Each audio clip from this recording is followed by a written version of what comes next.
First thoracic surgery అనగానే heart మీదకి పోతుంది, కార్డియోథొరాసిక్ సర్జరీ, గుండెకి సంబంధించిన సర్జరీ.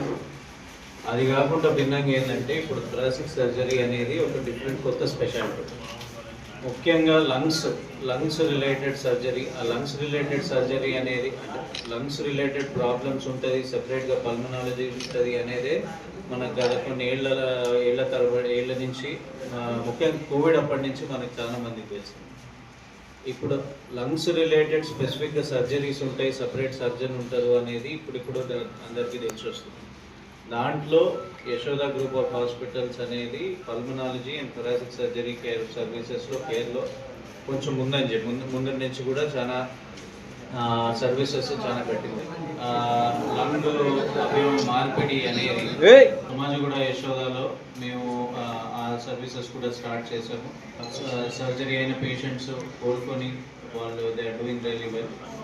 సో ఈ లంగ్ ట్రాన్స్ప్లాంట్ అనేది ఎండ్ స్టేజ్ లంగ్ డిసీజ్ కని చేస్తాం. అంటే ఇంకా ఆ లంగ్స్ అనేది ఒక మంచి అది చాలా ఇంటర్స్టిషియల్ లంగ్ డిసీజెస్ అని మోస్ట్ కామన్గా ఆ లంగ్స్ అనేది ఒక స్టేజ్ తర్వాత పనిచేయడం పూర్తిగా ఆగిపోతుంది. అది కాకుండా స్మోకింగ్ వల్ల కానీ లేకపోతే కాలుష్యం వల్ల కానీ లంగ్స్ పూర్తిగా పాడడం, దాన్ని సిఓపిడి అంటారు. ఇట్లాంటి సిచ్యువేషన్స్లో చాలా డిస్ట్రెసింగ్ ప్రాబ్లం. అంటే పేషెంట్కి ఇంకా దానికన్నా ఎక్కువ కొంచెం ఊపిరి పీల్చడానికి కూడా కూర్చొని ఊపిరి పీల్చడానికి కూడా కుదరదు. ఆయాసంతో ఇంకా వాళ్ళు చావు బతుకుల్లో ఉంటారు. అలాంటి వాళ్ళకి లంగ్స్ మార్పిడి అనేది అది కొత్త లైఫ్ లైన్ ప్రొవైడ్ చేస్తుంది. సో ఇది కాకుండా కూడా మనం చాలా కామన్ లంగ్ డిసీజెస్ అంటే మీరు చాలా చూస్తుండొచ్చు. కొంతమందికి దగ్గులో రక్తం పడడం, టీబీ వల్ల లంగ్స్ అనేది ఒక భాగం చెడిపోవడం, లేకపోతే కొంతమందికి పూర్తిగా లంగ్ చెడిపోవడం, లంగ్ క్యాన్సర్స్ అనేవి. ఇట్లాంటి వాటిలలో లంగ్ సర్జరీస్ అనేది ఇప్పటివరకు మన దేశంలో అంత ఫేమస్ కాదు, ఇప్పుడు అవుతాం. దాంట్లో కూడా మినిమల్ ఇన్వేజివ్ థొరాసిక్ సర్జరీ అంటే లాప్రోస్కోపీ ద్వారా చిన్న కట్స్ ద్వారా ఒక 1 సెంటీమీటర్ 2 సెంటీమీటర్ కట్స్ ద్వారా చేయడం మా స్పెషాలిటీ. లంగ్ది ఒక భాగం తీసేసి లంగ్ క్యాన్సర్ని తీసేయడం, లేకపోతే లంగ్స్ చెడిపోయిన భాగం తీసేయడం, ఇది మా స్పెషాలిటీ. దాంట్లో ఇప్పుడు మళ్ళీ రోబోటిక్ సర్జరీ అనేది ఒక అడ్వాన్స్మెంట్.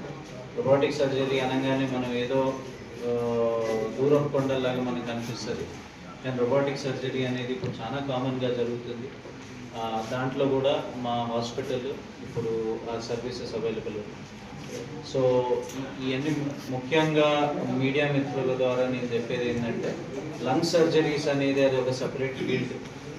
అండ్ లంగ్ సర్జరీస్ ముందు జనాలకి లంగ్ సర్జరీస్ చేయడానికి రిస్క్ చాలా ఎక్కువ అని అందరు డాక్టర్ చెప్పి పేషెంట్ భయపడేది. కానీ it is very much possible. చాలా మంది పేషెంట్స్ ఇక్కడ సూర్యాపేట, ఖమ్మం నుంచి, మాది కూడా సూర్యాపేట, మా సొంతూరు సూర్యాపేట. సో ఇక్కడ చాలా మంది పేషెంట్స్ ఆపరేట్ చేయడం జరిగింది.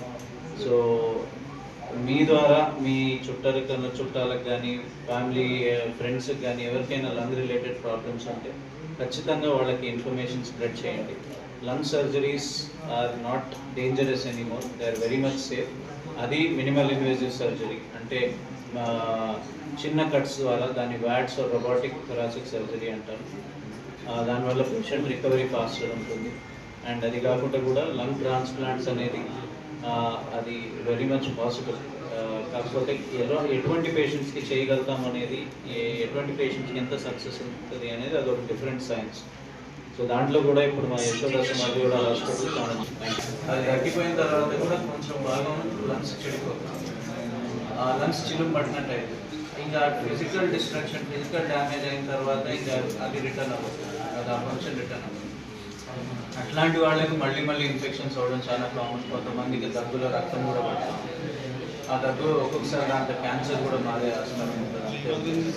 ఏంటంటే ముందు కాలంలో ఏంటంటే అంతే మందులు ఇచ్చి నడిపించేది పేషెంట్. ఇంకోళ్ళకి బాగానే ఉంటుంది కదా, పేషెంట్ ఏమన్నప్పుడు పెద్ద డిఫరెన్స్ పడుతుంది. అదే వయసు అయ్యే కొద్దీ డిస్ట్రక్షన్ అనేది చెడిపోయిన భాగం సైజ్ పెరిగే కొద్దీ ఇంకా ప్రాబ్లం. సో ఈ సింటమ్స్ని మనం ఒక 3 వారాల కన్నా ఎక్కువ దగ్గు మీకు కంటిన్యూస్ ఉంటుంది, లేకపోతే దగ్గులో లెమడ ఎక్కువ వస్తుంది, దాని రంగు మారుతూ ఉంది, లేకపోతే రక్తం పడుతుంది అంటే ఖచ్చితంగా స్పెషలిస్ట్ దగ్గర